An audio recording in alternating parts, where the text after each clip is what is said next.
What is up, my beautiful people? You know what it is. You know where we're at. This is the LFGSD Padres podcast. I am your host, Abel, or Abel if you don't speak Spanish. For all you knuckleheads out there, it's about time you learn some Spanish, fools. Half the team is Latino. Anyways, let's get it going. Let's talk about this game last night. You know I had to come on here and make a new episode because, woo-wee, that win last night was something else. I was like on another level. So just full transparency, let me let you know what happened. I was watching the game, but I am in school. Don't be a fool, stay in school. And I had to pause the game. So what I do is I'm watching it on Padres.tv or MLB TV, whatever you want to call it. And you can pause the game. So I just paused it. I don't know what inning it was. I think the Dodgers were up. Might have been when they were up 8-3 or something like that. And so I was like, you know what, let me just watch the rest of this game later after I finish my homework. So anyways, yeah, so I finished watching the game at night because I took a nap and I woke up at like 11 o'clock at night. I hate when that happens. So I said, let me watch the rest of the game. So I went on there, wife's asleep, I'm trying to like be quiet as I'm watching the game. And this game was freaking insane. So this game to me was different than the game where the Padres came back and they were down 8-0. That was an awesome game, an incredible comeback, but this game was different. It's against the Dodgers, for one. I mean, the Dodgers, let's be fair, they are probably the best team in Major League Baseball right now. I mean, there's another team, I think maybe the Pirates or something, might be 10-4 or whatever, but look at the lineup that the Dodgers have. So, for us to beat not only the Dodgers, who we hate, but to beat the best team is just another level. And this isn't the first time. This is the second time. It just so happened to be against the same pitcher, Yamamoto. So I was hoping for a dub. I was hoping we could get a dub yesterday with him up on the mound because you saw what we did to him in South Korea. So I was like, hey, man, if we're gonna take a game in this series, it's probably going to be against this guy, Yamamoto. And sure enough, but it was not an easy win. It was not an easy win at all. When they were down 8-3 or whatever the score was, I was like, oh man, this is not going to look good. What hope do we have? Every time Mookie Betts would come to bed, I was like, oh God, here we go. And then Freeman would come up. I'm like, oh God. And then, Shohei and then Freeman, I'm just like, dude, there's no break in the lineup. But props out to Michael King, even though he did give up, I think it was like 4 or 5 runs. I don't know how many runs he gave up, but he went into the 6th inning actually. And unfortunately, I don't think he got the save because they go based on percentage of if you pitch the majority of a game. And since the game went 11 innings, in my mind, I'm thinking he should get the win, right? I don't know. If you know, correct me on that one. But usually if you go, I think it's 5 innings out of 9, then you get the win. So anyways, he hung in there. He did his job. He did what he could. But the Padres, they had, 1, 2, 3, 4, 5, 6, 7. They went through 7 pitchers yesterday. And they didn't use Suarez until the very, very end. I think it was until the 10th inning. And they finally brought Suarez in. So they hung in there without using Suarez up until the 10th inning when it was they probably didn't have anyone else left, but also because of the situation. So we'll come back to Suarez in a minute. But yeah, they had to use, 7? The Dodgers had to use a lot of pitchers too. I mean, this guy Yamamoto, he went, I think it was 5 or 6 innings. So he was in there for as long as he could, but eventually Dave Roberts had to get him out of there. But I just want to do a quick recap, not on every single detail of the game, just mostly the highlights, the big moments, and there was a lot of them. There was 8 home runs in this game. As soon as the first few home runs happened in the first and second inning, I was like, what is this, a freaking home run derby? What is going on here? But you know what? That is these two teams when they go up to battle against each other. Dodgers are, they have this offense, this crazy offense, but for some reason when the Padres play them, and it's, when it's Yamamoto, of course, too, when he's on the mound, the Padres are going to just rake against this guy. So the Padres have this weird Jekyll and Hyde offense where it's like they make 11 runs one day, the next day they can only score 2 runs. So, you got to catch them on the right day. And fortunately, the game before this against the Cubs, that was the game I went to. That's where I picked up this guy. The Padres won, and they had an amazing offense. So in theory, if we go based on history, the Padres should have lost yesterday because they scored, 11 runs. I don't even remember how many runs they scored against the Cubs. But they should have lost, right? They should have only scored 2 runs, but they broke that pattern. So what's going on with the Padres, man? Something's weird. Something's weird here. And I will tell you this too. This game and the other game they won in Korea and the series win against the Cubs, these are the differences that we need to make it into the playoffs. Last year, the Padres would not have won this game in extra innings. One, because their record for extra inning games, I don't think they won any extra inning games all of last year. If they did, it was like very small. And, 1-run games, they just were terrible at that. So, based on 2023, I know it's the past, but based on 2023, they should have lost this game. But there were some major differences. One of them being Hader. Hader's gone. And I would never think I would say this, but thank God that fool is gone, because he would not have come in the 10th inning like Suarez and pitched the 10th and 11th inning. No way. The dude probably, who knows if he would have even pitched, it was a safe situation. So maybe they would have brought him in, but they wouldn't have brought him in the 10th, right? When Merrill got that base hit and basically, got that run that we needed to win the game. But would he have come in on the 10th? Dodgers probably would have scored all kinds of runs on against us. So that's one of the major differences. Hader's out. Suarez is doing great, better than expected, I think. So I think that's another major difference. And, there's a lot of elements here. Jackson Merrill, just imagine, oh my God, I can't even remember his name right now, but the former center fielder, Trent Grisham. Can you imagine if Trent Grisham was up to bat during this game? He would have struck out. Dude would have probably struck out, I don't know how many times. But Jackson Merrill, I'm telling you, that guy's going to be Rookie of the Year. I'm saying it right now. So, the end of the season, if he's not Rookie of the Year, it's not my fault. It's whoever decides this crap. So anyways, he also made an amazing, let's give it to him. Trent Grisham probably would have done that too. Who knows? But he made an amazing catch in center field. Jolted to left center. This will stay in the yard. Merrill dives onto the warning track. Makes the catch in left center.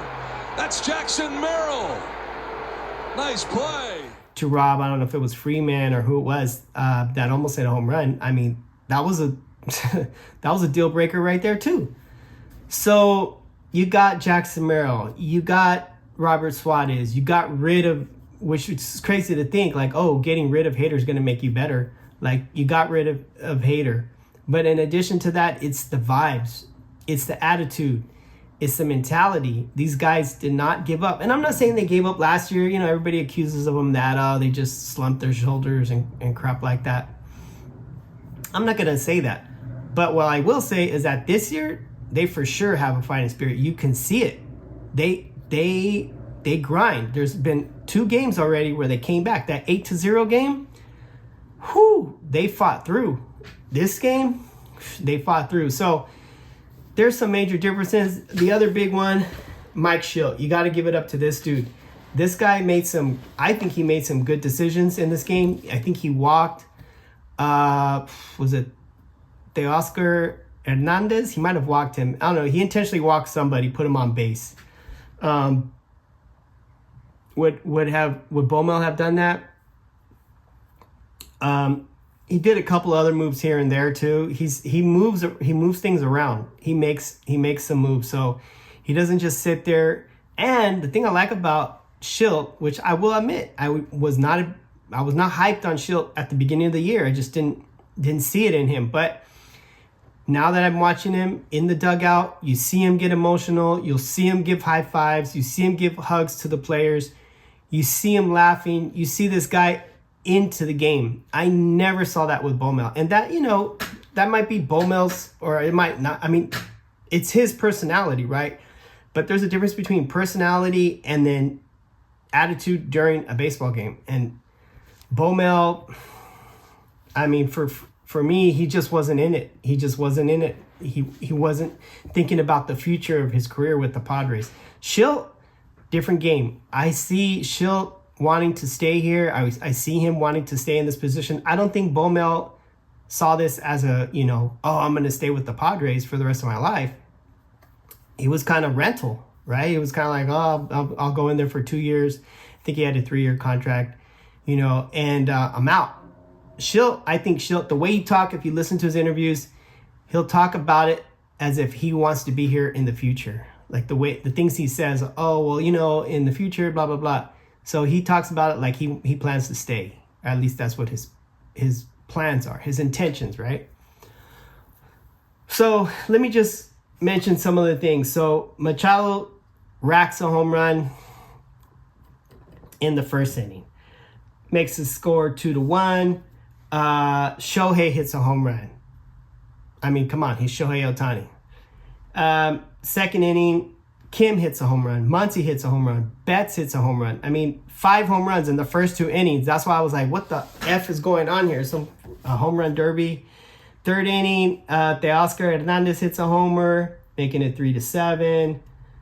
No scores. So King is actually able to prevent any more runs from scoring. So even though he gave up, home runs to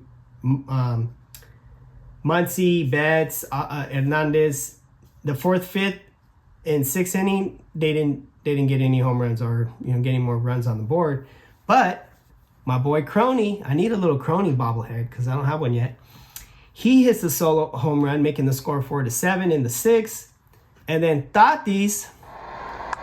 Fly ball headed towards left field. Back goes Chris Taylor. He's looking up and it's gone.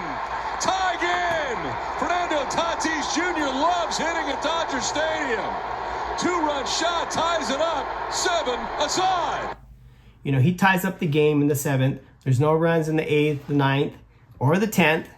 And when there was no runs in the 8th and 9th, that was when I was like, dude, I don't know if the Padres are going to win. How are they going to win in extra innings? Once it went to extra innings, I was like, oh, God. Luckily, we got the first at-bat, but we didn't get any runs. So I was like, shit, you're giving the Dodgers another chance.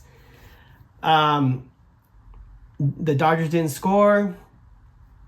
Shout out to Wandy Peralta, Cosgrove, De Los Santos. I mean, those guys, Matsui, woo, he's hot. But yeah, there was no runs scored in the 8th, 9th, or 10th inning. And then here's our second chance, because we didn't win it in regular innings. Merrill comes up in the 11th inning, and I'm like, all right, thank you, God, for giving us this many chances. We get one more chance. I think Ahsoka or Sugar, he's on second. Merrill comes up to bat. He hits a line drive to center left and brings in Ahsoka, and we score a run 8-7. But it's the Padres, and it's the Dodgers. So it's the 11th inning, and I'm like, all right, what are the Dodgers going to do here? They're going to hit 5 home runs or whatever. Well, they don't need to hit 5. They just need to hit 1. But Suarez is on the mound, and I'm like, oh, God, Suarez, can he do it?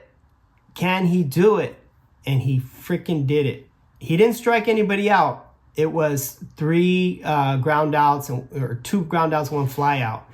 And guess who caught the fly out? Jackson Merrill in center field.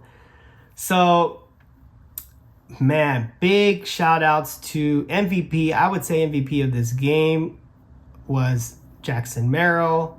But of course, you got to give props to Tatis for his home run, Kim for his home run, Cronenworth for his home run, Machado for his home run, Robert Suarez for closing the game, all the bullpen, Matsui, Cosgrove, De Los Santos, Peralta, Kolek, they all did a good job, keeping the score where it was at. Oh, man. Mike Schill, everybody gets props. The whole team gets props on this. It was a team effort. They all pulled together. They did an amazing job. Big shout out to the Padres. But to wrap it up, we do have to come down to planet Earth and realize that Matt Waldron is on the mound today. Whoo! Yeah. If Mookie Betts gets a hold of one of those curveballs that doesn't go right, yeah. So this game is going to depend on how many home runs the Dodgers hit off of Waldron, but also what can the Padres do against their pitcher? And I don't even know who their pitcher is and how good he is. But it just depends on, can we do anything against the Dodgers pitcher today? The third game is going to be the last in the series. It's going to be Yu Darvish back on the mound. Last time Darvish was out, he was not good. But the time before that, he was great. So what Darvish are we going to get tomorrow? Who knows? That's going to tell us, the game. And I'm not sure who the Dodgers have. But obviously, offense is not an issue in these games against the Padres and the Dodgers. But I will be happy with one win at least. I'm glad we're not going to get swept. That's amazing. Thank you very much against the first place Dodgers. So I'm happy with whatever we get. If we could take the series, oh my God, dude. If we could take the series against the Dodgers, ooh. So bottom line is things are looking great for the Padres. And I know it's super early. I think 15 games in. It's super early, but these signs that we're seeing now are the types of things that we need to see for us to make it into the playoffs. So that's what's important. The signs that we're seeing right now are what we're going to need to get into the playoffs. This type of playing. And Machado, if that sounds sad, if he comes back or when he comes back to playing third base, I did see Ben Fadden, I think, posted a tweet on his Instagram screenshot something about Machado not being 100% until 2025, which is, it is what it is. But hopefully he can come back to third base. He doesn't have to be 100%.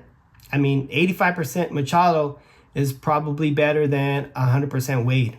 You saw Wade yesterday. He missed a couple of plays. He does okay, but I mean, if you have Wade, Agee, or Machado, you're probably going to want to go with Machado any day of the week.